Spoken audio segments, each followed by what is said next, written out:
నమస్కారం. ఈటీవీ న్యూస్కి స్వాగతం. ముందుగా ముఖ్యాంశాలు. వైకాపాలో ముదురుతున్న వర్గ పోరు. అనేక నియోజకవర్గాల్లో నేతల మధ్య విభేదాలు. కొట్లాటల నుంచి హత్యలకు దారితీస్తున్న వైరం. గోదావరిపై తెలంగాణ ప్రాజెక్టుల పట్ల మరోసారి ఏపీ అభ్యంతరం. నీటి లభ్యత తేలే వరకు డిపిఆర్లు ఆమోదించవద్దని బోర్డుకు లేఖ. ఏపీలో ఆధునిక వైద్య సదుపాయాల కొరత ఉందన్న జగన్. మరో 12 మెడికల్ కాలేజీల మంజూరుకు కేంద్రానికి వినతి. మాండవీయతో చర్చలు. పోటీ పరీక్షలకు సిద్ధమవుతున్న నిరుద్యోగులకు టీఎస్ఆర్టీసీ శుభవార్త. సిటీ బస్సుల్లో 20% తగ్గింపు. 3 నెలల పాస్ తీసుకునే వారికి వర్తింపు. తెలంగాణ పోలీస్ నియామకాలకు నకిలీ వెబ్సైట్ సెగ. సైబర్ క్రైమ్ అధికారులకు ఫిర్యాదు. త్వరగా తొలగించేందుకు అధికారుల ప్రయత్నాలు. తెలంగాణ సీఎస్ తీరుపై సీజేఐ జస్టిస్ ఎన్వి రమణ ఆగ్రహం. హైకోర్టు సీజే సీఎం తీసుకున్న నిర్ణయాల అమల్లో అలసత్వంపై తీవ్ర అసంతృప్తి.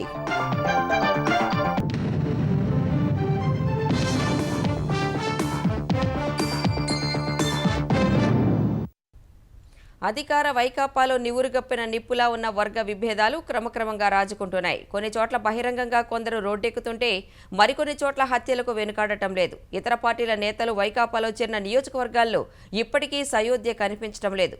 కొందరు నేతలను అధినాయకత్వం ఎన్నిసార్లు హెచ్చరించినా దారికి రావటం లేదు. వర్గ విభేదాలు పెరుగుతుండటంతో వైకాపాలో ఆందోళన కూడా పెరుగుతోంది. అధికార వైకాపాలో వర్గ విభేదాలు, కుమ్ములాటలు తీవ్రమవుతున్నాయి. ఆరోపణలు, ప్రత్యారోపణలు, వాగ్వాదాలు, మాటల యుద్ధాలను దాటి వ్యవహారం హత్యల వరకు వెళ్లింది. పశ్చిమ గోదావరి జిల్లా జి కొత్తపల్లిలో వైకాపా నాయకుడు గంజి నాగప్రసాద్ను అదే పార్టీకి చెందిన వారు దారుణంగా హత్య చేయడం, ఎమ్మెల్యేనే కారణమని ఆయనపై దాడికి దిగడం దీనికి పరాకాష్ట. స్థానిక సంస్థల ఎన్నికల్లో బయటపడిన కుమ్ములాటలు ఇప్పుడు చాలా చోట్ల ముదిరి పాకాన పడ్డాయి. శనివారం ఒక్కరోజే పశ్చిమ గోదావరి జిల్లాలో వైకాపా నాయకుడి హత్యతో పాటు మరో 3 చోట్ల వైకాపా నాయకుల మధ్య తీవ్ర వాగ్వాదాలు, గొడవలు జరిగాయి. తెలుగుదేశం నుంచి వైకాపాలో చేరిన ఎమ్మెల్యే కరణం బలరాం, మాజీ ఎమ్మెల్యే ఆమంచి కృష్ణమోహన్ వర్గాలు బాహాబాహీకి దిగడంతో చీరాల పురపాలక సమావేశం రసాభాసగా మారింది. నంద్యాలలో ఆక్రమణల తొలగింపుపై కౌన్సిల్ సమావేశంలో వైస్ చైర్మన్ పాంషావలి, కౌన్సిలర్ కృష్ణమోహన్ కొట్టుకున్నంత పనిచేశారు. మంత్రి మండలి పునర్వ్యవస్థీకరణ సైతం వైకాపాలో అసంతృప్తి సెగను రాజేసింది. మంత్రి కాకాణి, మాజీ మంత్రి అనిల్ వ్యవహారం సీఎం జగన్ వరకు వెళ్లింది. ప్రకాశం జిల్లాలో మంత్రిగా ఉన్నా లేకపోయినా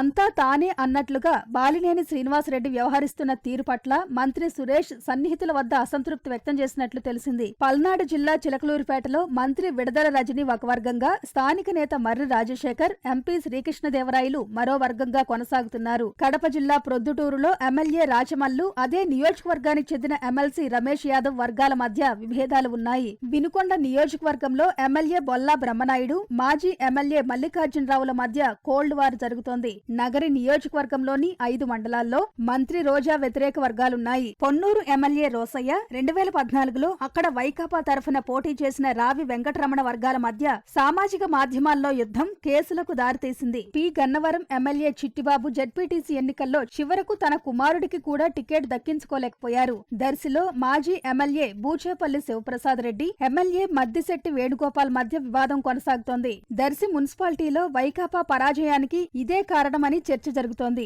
జమ్మలమడుగులో మాజీ మంత్రి రామసుబ్బారెడ్డి, స్థానిక ఎమ్మెల్యే సుధీర్ రెడ్డి వర్గాల మధ్య తరచూ గొడవలు జరుగుతూనే ఉన్నాయి. గన్నవరంలో వైకాపా సమన్వయకర్తగా యార్లగడ్డ వెంకటరావు ఉన్నా ఆ పార్టీకి మద్దతుగా నిలిచిన ఎమ్మెల్యే వల్లభనేని వంశీ అంతా తానై వ్యవహరిస్తున్నారు. రామచంద్రాపురంలో మంత్రి వేణుగోపాలకృష్ణ, ఎంపీ పిల్లి సుభాష్ చంద్రబోస్, ఎమ్మెల్సీ తోట త్రిమూర్తుల మధ్య వర్గపోరు తీవ్రంగా ఉంది. పాయకరావుపేట ఎమ్మెల్యే గొల్ల బాబురావు ఇటీవల పాయకరావుపేట మండలంలో పర్యటనకు వెళ్లగా ఆయన్ను మండల వ్యవసాయ సలహా మండలి అధ్యక్షుడు చిక్కాల రామచంద్ర తన అనుచరులతో అడ్డుకున్నారు. యలమంచిలి నియోజకవర్గంలో MLA Kannababu Raju, Gavara corporation chairman Boddeda Prasad వర్గాలు పాఠశాల తల్లిదండ్రుల కమిటీ ఎన్నికల్లో కొన్ని చోట్ల బాహాబాహీకి దిగాయి. నెల్లిమర్ల నియోజకవర్గ పంచాయతీ ఎన్నికల్లో ఎమ్మెల్యే అప్పలనాయుడు నిలిపిన సర్పంచ్ అభ్యర్థులకు వ్యతిరేకంగా 5 చోట్ల మంత్రి బొత్స సత్యనారాయణ సోదరుడు లక్ష్మణరావు తన మద్దతుదారులను బరిలో నిలిపి 3 చోట్ల గెలిపించారు. గెలిపించుకున్నారు. శృంగవరపుకోట నియోజకవర్గంలో ఎమ్మెల్యే కడుబండి శ్రీనివాసరావు సూచించిన అభ్యర్థి కాకుండా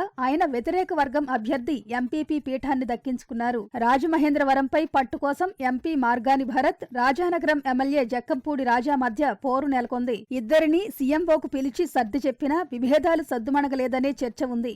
ఏలూరు ఎంపీ కోటగిరి శ్రీధర్, చింతలపూడి ఎమ్మెల్యే ఎలిజా మధ్య కూడా వర్గపోరు కొనసాగుతోంది. పెడనలో మంత్రి జోగి రమేష్, ఉప్పాళ్ల రామప్రసాద్ వర్గాల మధ్య విభేదాలున్నాయి. ఇటీవల ఇక్కడ జెడ్పీటీసీ ఎన్నికల్లో వైకాపా ఓటమికి ఇవే కారణమన్న ప్రచారం ఉంది. ఏలూరు జిల్లా ద్వారకా తిరుమలలో ఎమ్మెల్యే తలారి వెంకట్రావు పెంచి పోషించిన 2 వర్గాల మధ్య తగాదాలు హత్యకు దారితీస్తే తెలుగుదేశానికి అంటగట్టడం దారుణమని మాజీ మంత్రి పితాని సత్యనారాయణ మండిపడ్డారు. అనంతపురం జిల్లా గుంతకల్లులో ప్రైవేటు కార్యక్రమానికి హాజరైన ఆయన గంజి ప్రసాద్ భార్యే తన భర్తను ఎమ్మెల్యే వర్గీయులు చంపారని చెప్పిందని గుర్తు చేశారు. పోలీసులు నిష్పక్షపాతంగా విచారణ జరిపి దోషులను బయటపెట్టాలని పితాని డిమాండ్ చేశారు. మృతుని కుటుంబానికి న్యాయం చేయాలని ముఖ్యమంత్రి జగన్ను కోరారు. ఎంపీడీసీ ఆయన సొంత వర్గం ఎమ్మెల్యే గారు సృష్టించుకున్న ఒక వలయం. తెలుగుదేశం పార్టీని చంపేయొచ్చని, వైఎస్ఆర్ పార్టీకి వ్యతిరేకంగా మాట్లాడితే కొట్టేయచ్చని, కేసులు పెట్టొచ్చని, హత్యగా ఇచ్చిన మర్డర్ని ముద్దాయిలు కూడా ఎక్యూజ్డ్గా కాకుండా మరో కంప్లైంట్ ఇచ్చి దాన్ని మా తారుమారు చేసే ఒక అధికార రాజకీయ పార్టీ వైఎస్ఆర్ పార్టీ. ఇలాగ పొంచి పోషిస్తే ఆకారు మీరు కూడా మిగలరు అని చెప్పడానికి ఈ దండయాత్ర బాగా మంచి తొలగ్గా మిగులుతుంది. గోదావరిపై ప్రాజెక్టుల నిర్మాణానికి తెలంగాణ సమర్పించిన డీపీఆర్లను ఆమోదించవద్దని గోదావరి నదీ యాజమాన్య బోర్డును ఆంధ్రప్రదేశ్ మళ్లీ కోరింది. నీటి లభ్యతపై అంచనా వేసి ఎవరి వాటా ఎంతో తేలిన తర్వాతే అనుమతించాలని కోరుతూ ఏపీ జలవనరుల శాఖ ప్రత్యేక ప్రధాన కార్యదర్శి జీఆర్ఎంబీకి నిన్న లేఖ రాశారు. చెనాక, కొరాట, చిన్నకాళేశ్వరం, చౌటుపల్లి, హనుమంతరెడ్డి ఎత్తిపోతల పథకాల డీపీఆర్లను తెలంగాణ గోదావరి బోర్డుకు సమర్పించి అనుమతి కోరింది. ఇటీవల జరిగిన గోదావరి బోర్డు సమావేశంలో దీనిపై చర్చ జరిగి అభిప్రాయం చెప్పిన ఏపీ వెంటనే మళ్లీ లేఖ రాసింది. అనుమతి ఇచ్చే ముందు గోదావరిలో నీటి లభ్యతపై సమగ్ర అధ్యయనం చేయాలని, ఉమ్మడి ఆంధ్రప్రదేశ్కు నీటి లభ్యత ఎంతో తేల్చిన తర్వాత 2 రాష్ట్రాల మధ్య ఎవరికి ఎంత అన్నది తేల్చడానికి ట్రిబ్యునల్ ఏర్పాటు ద్వారా కానీ లేదా అంతర్రాష్ట్ర ఒప్పందం ద్వారా కానీ చేయాలని లేఖలో కోరింది. తెలంగాణ అనధికారికంగా చేపట్టిన ప్రాజెక్టులు గోదావరి ట్రిబ్యునల్కు ఏపీ పునర్విభజన చట్టానికి వ్యతిరేకమని, వీటి వల్ల దిగువన ఉన్న ఏపీలోని ప్రాజెక్టులపై ప్రతికూల ప్రభావం పడుతుందని తెలిపింది. మహారాష్ట్ర, తెలంగాణ మధ్య జరిగిన ఒప్పందాలకు దిగువన ఉన్న ఏపీకి సంబంధం లేదని పేర్కొంది. కేంద్ర జల సంఘం లేదా మరో కన్సల్టెన్సీ సంస్థతో నీటి లభ్యతపై అధ్యయనం చేయించాలని కోరింది. ఆంధ్రప్రదేశ్కు 12 వైద్య కళాశాలలు మంజూరు చేయాలని కేంద్ర ఆరోగ్య శాఖ మంత్రి మన్సుఖ్ మాండవీయకు ముఖ్యమంత్రి జగన్మోహన్ రెడ్డి విజ్ఞప్తి చేశారు. ఢిల్లీకి వెళ్లిన ఆయన నిన్న రాత్రి కేంద్ర మంత్రిని కలిశారు. ఏపీలో గతంలో 13 జిల్లాలు ఉండగా పాలనా సౌలభ్యం కోసం మరో 13 జిల్లాలు ఏర్పాటు చేశామని వివరించారు. ఇప్పటికే ఏపీలో 11 ప్రభుత్వ వైద్య కళాశాలలు ఉన్నాయని, మరో 3 కళాశాలలు పాడేరు, మచిలీపట్నం, పిడుగురాళ్లలో పనులు వేగంగా సాగుతున్నాయని తెలిపారు. విభజన తర్వాత ఏపీలో అత్యాధునిక వైద్య సదుపాయాల కొరత ఏర్పడిందని పేర్కొన్నారు. అందుకే విజయనగరం, పార్వతీపురం, మన్యం, అనకాపల్లి, కోనసీమ, తూర్పుగోదావరి, పశ్చిమ గోదావరి, ఏలూరు, బాపట్ల, చిత్తూరు, అన్నమయ్య, శ్రీ సత్యసాయి, నంద్యాల జిల్లాలకు కొత్తగా కళాశాలలు మంజూరు చేయాలని కోరారు. పోటీ పరీక్షలకు సిద్ధమవుతున్న నిరుద్యోగ యువతకు టీఎస్ఆర్టీసీ శుభవార్త తెలిపింది. City ordinary, metro express bus పాస్లపై 20% తగ్గిస్తూ నిర్ణయం తీసుకుంది. 3 నెలలు ఈ పాస్లను కొనసాగిస్తామని RTC chairman Bajireddy Govardhan, TSRTC MD Sajjanar వెల్లడించారు. బస్ పాస్ల కోసం దరఖాస్తు చేయాలనుకున్న యువతీ యువకులు ఆధార్ కార్డు జిరాక్స్, కోచింగ్ సెంటర్కు సంబంధించిన ఐడీ కార్డు జిరాక్స్, నిరుద్యోగ గుర్తింపు కార్డులలో ఏదో ఒకటి ఇవ్వాలని తెలిపారు. ప్రస్తుతం ఆర్డినరీ బస్ పాస్లకు 3 నెలలకు 3,450 వసూలు చేస్తుండగా 20% తగ్గించి 2,800 తీసుకుంటామని ఆర్టీసీ అధికారులు తెలిపారు. మెట్రో ఎక్స్ప్రెస్కు 3 నెలలకు 3,890 వసూలు చేస్తున్నారని, 20% తగ్గించి 3,200 తీసుకుంటామని టీఎస్ఆర్టీసీ వెల్లడించింది. తెలంగాణను తలసేమియా రహిత రాష్ట్రంగా తీర్చిదిద్దుతామని తెలంగాణ వైద్య ఆరోగ్య శాఖ మంత్రి హరీష్ రావు తెలిపారు. తలసేమియా సికిల్ సెల్ సొసైటీ ఆధ్వర్యంలో రాజేందర్ నగర్లోని కమలా హాస్పిటల్ అండ్ రీసెర్చ్ సెంటర్లో ఏర్పాటు చేసిన జాతీయ సదస్సుకు హరీష్ ముఖ్య అతిథిగా హాజరయ్యారు. తలసేమియా బాధితులకు కమలా సొసైటీ చేస్తున్న సేవలను కొనియాడారు. తలసేమియా, సికిల్ సెల్ వ్యాధిగ్రస్తులకు ఆరోగ్యశ్రీ కింద ఉచిత వైద్యం అందిస్తున్నట్లు తెలిపారు. ఆరోగ్య రంగానికి బడ్జెట్లో 4.5% కేటాయింపులు చేశామన్న హరీష్ ప్రభుత్వ ఆసుపత్రుల్లో మాతా శిశు మరణాల శాతాన్ని తగ్గించేందుకు కృషి చేస్తున్నట్లు వెల్లడించారు.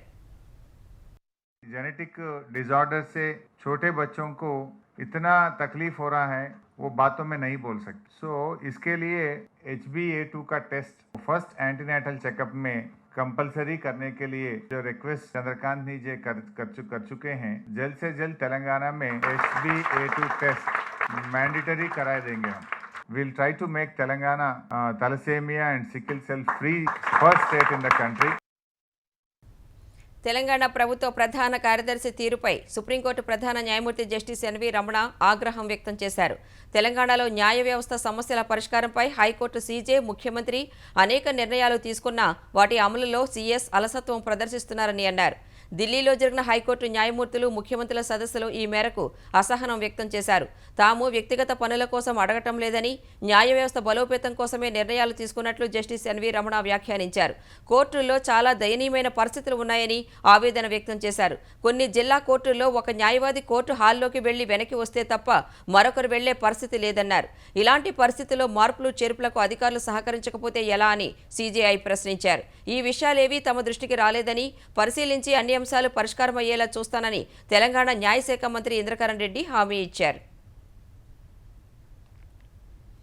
మోదీ సర్కార్ను గద్దె దింపడం అంత సులువైన విషయం కాదని కేంద్ర సామాజిక న్యాయం, సాధికారత శాఖ సహాయ మంత్రి రామ్దాస్ అథవాలే అన్నారు. ప్రజాస్వామ్యంలో ఎవరైనా ఫ్రంట్లు పెట్టుకోవచ్చని పేర్కొన్నారు. హైదరాబాద్ బేగంపేట హరిత ప్లాజాలో మాట్లాడిన అథవాలే మత, కుల సంబంధం లేకుండా కేంద్ర పథకాలు అమలు చేస్తున్నట్లు చెప్పారు. తెలుగు రాష్ట్రాల్లో రిపబ్లిక్ పార్టీ ఆఫ్ ఇండియాను విస్తరించేందుకు కసరత్తు చేస్తున్నట్లు పేర్కొన్నారు. ఎవరు ఏ ఫ్రంట్లు పెట్టినా మోదీని ఓడించలేరని అథవాలే స్పష్టం చేశారు. नरेंद्र मोदी जी को बदलना ये कोई मामूली बात नहीं है। आप मतलब उद्धव ठाकरे जी को जाकर मिलकर आए, तो आपका फ्रंट बनाने का अधिकार है, लेकिन ये कोई भी फ्रंट बनाए, ममता बनर्जी फ्रंट बनाए या कोई कांग्रेस वाले फ्रंट बनाए, हमारे एनडीए को हराना, नरेंद्र मोदी जी को हराना ये बच्चों का खेल नहीं है।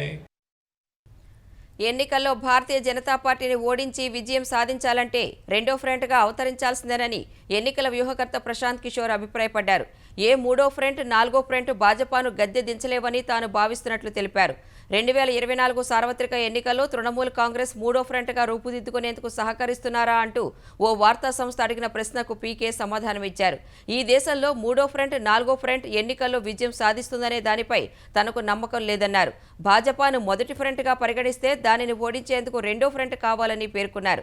ఏ పార్టీ అయినా భాజపాను ఓడించాలనుకుంటే అది రెండో ఫ్రంట్గా అవతరించాలని వెల్లడించారు. అయితే కాంగ్రెస్ను రెండో ఫ్రంట్గా భావించడం లేదన్నారు. కాంగ్రెస్ దేశంలో రెండో అతిపెద్ద పార్టీ అని పేర్కొన్నారు.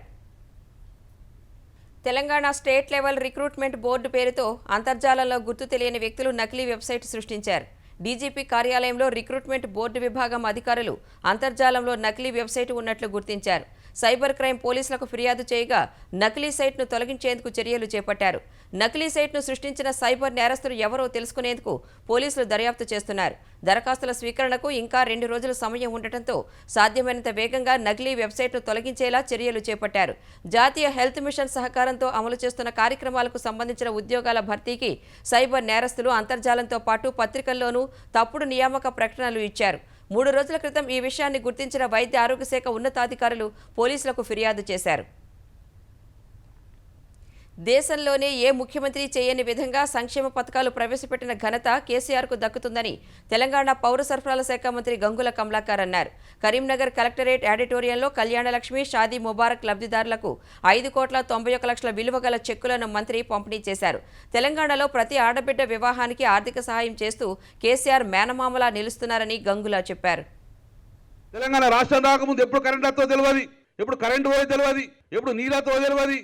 కానీ తెలంగాణ రాష్ట్రం వచ్చిన తర్వాత ముఖ్యమంత్రి గారు కాళేశ్వర జలాలు తీసుకుని అద్భుతంగా మండుటెండలా మంచి మత్తర్దునికి నీళ్ళు ఇప్పిస్తాడు. కరెంట్ ఉంటుంది, సంతోషంగా ఉంటుంది. ఆసరా పెన్షన్ కానీ ఇవన్నీ గొప్ప గొప్ప పథకాలు తీసుకొచ్చిండు.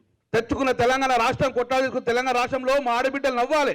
ఎప్పుడైతే ఆ ఇంట్లో ఆ తల్లి నవ్వుతుందో ఆ పల్లె నవ్వుతుంది, ఆ పల్లె నవ్వుతుందో ఈ జిల్లా నవ్వుతుంది, ఆ జిల్లా నవ్వుతే తెలంగాణ నవ్వుతుంది, తెలంగాణ నవ్వుతే కేసీఆర్ నవ్వుతాడు. అందుకే మా ఆడబిడ్డ నవ్వాలని కోరుకునే వ్యక్తి గౌరవ ముఖ్యమంత్రి కేసీఆర్ గారు. ఎర్లీ బర్డ్ విధానంతో గ్రేటర్ హైదరాబాద్ మున్సిపల్ కార్పొరేషన్ జీహెచ్ఎంసీకి రికార్డు స్థాయిలో ఆస్తి పన్ను వసూలైంది. ఏప్రిల్లో 742.41 కోట్ల రూపాయల ఆస్తి పన్ను వసూలైంది. నిన్న ఒక్కరోజే 96.34 కోట్ల ఆస్తి పన్నును ప్రజలు కట్టినట్లు అధికారులు తెలిపారు. ఈ నెల రోజుల్లో పన్ను చెల్లించిన వారికి జీహెచ్ఎంసీ 5% రిబేట్ ఇచ్చింది. గతేడాది మొత్తం అంతా కలిపి 1495 కోట్ల రూపాయలే వసూలు కాగా గతేడాది మొత్తం వసూళ్లలో దాదాపు సగం కలెక్షన్ ఈ ఒక్క నెలలోనే సమకూరింది. తెలంగాణలో మొదటి నుంచి బలమైన పార్టీ తెలుగుదేశమని ఆ పార్టీ అధినేత చంద్రబాబు అన్నారు. హైదరాబాద్ ఎన్టీఆర్ భవన్లో తెలంగాణ ముఖ్య నేతలతో ఆయన సమావేశం నిర్వహించారు. పార్టీ సభ్యత్వ నమోదుపై సమీక్షించారు. తెలంగాణను అన్ని రంగాల్లో అభివృద్ధి చేసిన తెలుగుదేశానికి ప్రజల్లో ఆదరణ ఉందన్నారు. కొత్త నాయకత్వాన్ని ప్రోత్సహించి పార్టీలో చేరే వారిపై దృష్టి సారించాలన్నారు. ఈ సందర్భంగా వివిధ పార్టీల నేతలు చంద్రబాబు సమక్షంలో తెలుగుదేశంలో చేరారు. రంజాన్ సందర్భంగా ఎర్రగడ్డ డివిజన్కు చెందిన కార్యకర్తలకు ఆయన చీరలను పంపిణీ చేశారు. యాదాద్రి లక్ష్మీ నరసింహస్వామి దర్శనానికి కొండపైకి వచ్చే యాత్రికుల 4 చక్రాల వాహనాలకు మొదటి గంటకు 500 రూపాయలు పార్కింగ్ ఫీజు వసూలు చేయనున్నారు. గంట దాటితే ప్రతి గంటకు 100 రూపాయలు అదనంగా చెల్లించాల్సి ఉంటుందని ఆలయ ఈవో గీత ప్రకటించారు. ఆలయ ఉద్ఘాటన జరిగాక ప్రోటోకాల్ వీవీఐపీ వాహనాలు మినహా మరే ఇతరుల వాహనాలను కొండపైకి అనుమతించడం లేదు. అయినా రోజు 60 నుంచి 70 వాహనాలు కొండపైకి వస్తున్నాయని గ్రహించిన అధికారులు ఈ నిర్ణయం తీసుకున్నారు. నేటి నుంచి ఈ విధానం అమల్లోకి రానుందని తెలిపారు. హైదరాబాద్ నుంచి రాజధాని అమరావతి ప్రాంతానికి వచ్చి పనిచేస్తున్న ఉద్యోగుల ఉచిత వసతి సదుపాయాన్ని మరో 2 నెలల పాటు పొడిగిస్తూ ఆంధ్రప్రదేశ్ సర్కార్ ఉత్తర్వులు జారీ చేసింది. మే 1 నుంచి జూన్ 30 వరకు ఉచిత వసతి సదుపాయాన్ని పొడిగిస్తున్నట్లు సాధారణ పరిపాలనా శాఖ ఉత్తర్వులు ఇచ్చింది. ఏపీ సచివాలయం మహిళా ఉద్యోగుల సంఘం, ఏపీ ఎన్జీఓలు, ఏపీ హైకోర్టు రిజిస్ట్రార్, ఇతర ఉద్యోగ సంఘాల నుంచి వచ్చిన విజ్ఞప్తుల మేరకు ఈ నిర్ణయం తీసుకున్నట్లు పేర్కొంది. ఏపీ సచివాలయం, శాసనసభ, హెచ్ఓడి కార్యాలయాలు, హైకోర్టు, రాజ్భవన్ ఉద్యోగులకు మాత్రమే ఈ పొడిగింపు వర్తిస్తుందని తెలిపింది. న్యాయపరమైన పరిహారం ఇవ్వకుంటే ప్రాణ త్యాగాలకైనా సిద్ధపడతామని భావనపాడు పోర్టు కోసం భూములు ఇస్తున్న రైతులు తెలిపారు. శ్రీకాకుళం కలెక్టరేట్లో భావనపాడు పోర్టు నిర్మాణంపై కలెక్టర్ శ్రీకేష్ లాట్కర్తో కలిసి మంత్రి అప్పలరాజు సమీక్షించారు. పోర్టు నిర్మాణానికి వ్యతిరేకం కాదన్న నందిగాం మండలం నర్సీపురం గ్రామ రైతులు న్యాయమైన పరిహారం ప్రకటించాలని డిమాండ్ చేశారు. విలువైన భూములు తీసుకుని తక్కువ మొత్తాన్ని ఇస్తే ఎలా అని పలువురు రైతులు మంత్రి అప్పలరాజు సమక్షంలోనే గట్టిగా ప్రశ్నించారు. ఒక దశలో లేచి వెళ్లేందుకు నందిగాం మండల రైతులు సిద్ధపడగా ఇది ప్రాథమిక సమావేశమేనని కలెక్టర్ శ్రీకేష్ లాట్కర్ సర్ది చెప్పారు. మెరుగైన పరిహారం ఇస్తామని మంత్రి పేర్కొన్నారు. ఇప్పుడు ప్రస్తుతానికి ఉన్న భూమి రేట్ ఎలా ఉందంటే ₹1 కోటి ఉంది సార్ ఎకరా. ఇక్కడ మినిస్టర్ గారు ప్లస్ కలెక్టర్ గారు అందరు కలిపిసాక 15 లక్షలు ఎకరాకి ఇస్తామంటున్నారు సార్. ఇది అన్యాయం సార్. ఇది ప్రాణాలైనా వదిలేస్తాం కానీ మా భూములు ఇవ్వం సార్. ఇక్కడ ఏంటంటే అక్కడ కలెక్టర్ చేసి మినిస్టర్ హీరింగ్ అయిందే తప్ప పబ్లిక్ హీరింగ్లా అనుకోవట్లేదు. ఎక్కడైనా ల్యాండ్ ఎక్విజిషన్ అంటే బెనిఫిషరీకి ఎంత ఇచ్చినా కావాలి. అది ప్రొవిజన్, గవర్నమెంట్ ప్రొవిజన్ ఎంత అన్నటువంటిది చట్ట ప్రకారం ఏం చేయగలం అన్నటువంటి మనం చూడాలి తప్ప నాకు ఇవ్వాలని ఉంటుంది. నా సొంత డబ్బులు అయితే నేను ఇవ్వగలను. నేను ఇచ్చేది గవర్నమెంట్ ఇచ్చేది, ముఖ్యమంత్రి గారు ఇచ్చేది ప్రజల సొమ్మే కాబట్టి ఆమోదయోగ్యమైన మెరుగైన మంచి పరిహారమే ఇస్తాం. సమస్యల్ని పరిష్కరించే వరకు కదలనివ్వబోమని కర్నూలు జిల్లాలో కోడుమూరు ఎమ్మెల్యే సుధాకర్ కారును మహిళలు చుట్టుముట్టారు. గూడూరు ప్రభుత్వ కళాశాల ఆవరణలో 0 వడ్డీ 3వ విడత చెక్కుల పంపిణీకి ఎమ్మెల్యే హాజరయ్యారు. ఆయనపై స్వయం సహాయక సంఘాల మహిళలు ఆగ్రహం వ్యక్తం చేశారు. ప్రజల బాగోగులు పట్టని ప్రభుత్వం ఎందుకంటూ డాక్టర్ సుధాకర్ను నిలదీశారు. వంట నూనె, గ్యాస్ ధరలు బాగా పెంచారని, ప్రభుత్వం ఇచ్చే బియ్యం కూడా సరిగా లేవని అన్నారు. తాగునీరు కూడా సక్రమంగా సరఫరా చేయటం లేదని, ఇష్టం వచ్చినట్లు పన్నుల భారం వేస్తున్నారన్నారు. ఎమ్మెల్యే ప్రసంగాన్ని అడ్డుకోవడంతో సభను మధ్యలోనే ఆపి వెళ్లే ప్రయత్నం చేయగా మహిళలు చుట్టుముట్టారు. తాగునీటి సౌకర్యం కల్పించాలని ఎమ్మెల్యేను నిలదీశారు. ఖమ్మంలో గత నెల 16న ఆత్మహత్య చేసుకున్న భాజపా కార్యకర్త సాయి గణేష్ మరణాన్ని జీర్ణించుకోలేని అతని ప్రియురాలు విజయ ఆత్మహత్యాయత్నం చేశారు. ఆమె భాజపా మహిళా మోర్చా ఖమ్మం జిల్లా అధికార ప్రతినిధిగా ఉన్నారు. ఈ నెల 4న సాయితో విజయకు వివాహం జరగాల్సి ఉంది. అయితే పోలీసులు వేధిస్తున్నారని పోలీస్ స్టేషన్ ఆవరణలోనే పురుగుమందు తాగి ఆత్మహత్యకు యత్నించి సాయి ఆసుపత్రిలో చికిత్స పొందుతూ చనిపోయాడు. ప్రియుడు లేని జీవితాన్ని ఊహించుకోలేకపోతున్న విజయ నిన్న సాయంత్రం నిద్రమాత్రలో మింగింది. స్థానికులు, భాజపా కార్యకర్తలు ఖమ్మం ప్రభుత్వ ఆసుపత్రిలో చేర్పించారు. ఈ క్రమంలో ఆసుపత్రి వద్ద భారీగా పోలీసులు మోహరించారు. ప్రస్తుతానికి ఆమెకు ప్రాణాపాయం లేదని వైద్యులు తెలిపారు. రష్యా ఉక్రెయిన్ యుద్ధంలో మాస్కో సేనలు చేసిన దురాగతం మరొకటి వెలుగు చూసింది. ఉక్రెయిన్ రాజధాని కీవ్ శివార్లోని బుచాలో మరో సామూహిక హత్యాకాండను గుర్తించినట్లు ఉక్రెయిన్ ప్రాంతీయ పోలీస్ చీఫ్ ఆండ్రీ నెబిటో తన ఫేస్బుక్ ఖాతా ద్వారా వెల్లడించారు. 3 పౌరులను దారుణంగా హింసించి సామూహికంగా ఉరితీసినట్లు పేర్కొన్నారు. బాధితుల శరీర భాగాలపై బుల్లెట్ గాయాలు ఉన్నాయని తెలిపారు. వారి చెవి వద్ద కాల్చి చంపారని వెల్లడించారు. మరోవైపు ఉక్రెయిన్లోని దక్షిణ, తూర్పు ప్రాంతాలు, నల్ల సముద్రం, అజోవ్ సముద్ర తీరాలను స్వాధీనం చేసుకునేందుకు పుతిన్ సేనలు పెద్ద ఎత్తున సైనిక చర్యలు ప్రారంభించాయి. రష్యా రాకెట్ దాడిలో ఉక్రెయిన్లో 3వ అతిపెద్ద నగరం ఒడిశాలోని విమానాశ్రయం రన్వే ధ్వంసమైందని ఉక్రెయిన్ సైన్యం ప్రకటించింది. ఈ రాకెట్ను రష్యా ఆక్రమిత క్రిమియా నుంచి ప్రయోగించారని, ఈ దాడిలో ఎవరూ గాయపడలేదని ఒడిశా గవర్నర్ తెలిపారు. ఒడిశాలో అనేక పేలుళ్లు వినిపించాయని, స్థానికులు సురక్షిత ప్రాంతాలకు తరలి వెళ్లారని ఉక్రెయిన్ వార్తా సంస్థ యూనియన్ పేర్కొంది. లైమాన్ పట్టణం నుంచి చాలా మంది ప్రజలను ఉక్రెయిన్ ప్రభుత్వం ఇతర ప్రాంతాలకు తరలించింది. రష్యా దండయాత్రతో అట్టుడికిపోతున్న ఉక్రెయిన్ హాలీవుడ్ నటి, ఐక్యరాజ్యసమితి మానవ హక్కుల ప్రత్యేక రాయబారి ఏంజెలినా జోలీ ఆకస్మికంగా సందర్శించారు. క్రమాటోర్స్క్ రైల్వే స్టేషన్పై జరిగిన క్షిపణి దాడిలో గాయపడి ఎల్విన్ ప్రాంతంలో చికిత్స పొందుతున్న చిన్నారులను ఏంజెలినా పరామర్శించారు. చిన్నారులను ముద్దు చేశారు. అక్కడే ఉన్న నిరాశ్రయులతో సంభాషించారు. అక్కడి చిన్నారులు చెప్పిన దీనగాథలు విని చెలించిపోయారు. వారితో ఫోటోలు దిగారు. వారిని కలిసేందుకు మళ్లీ వస్తానని జోలీ హామీ ఇచ్చారు. చిన్నారులకు, క్షతగాతులకు చికిత్స చేస్తున్న ఉక్రెయిన్ వాలంటీర్లతో ఆమె మాట్లాడారు. ఎల్విన్లో ఏంజెలినాను చూసిన ప్రజలు ఆమె రాకను నమ్మలేకపోతున్నట్లు చెప్పారు.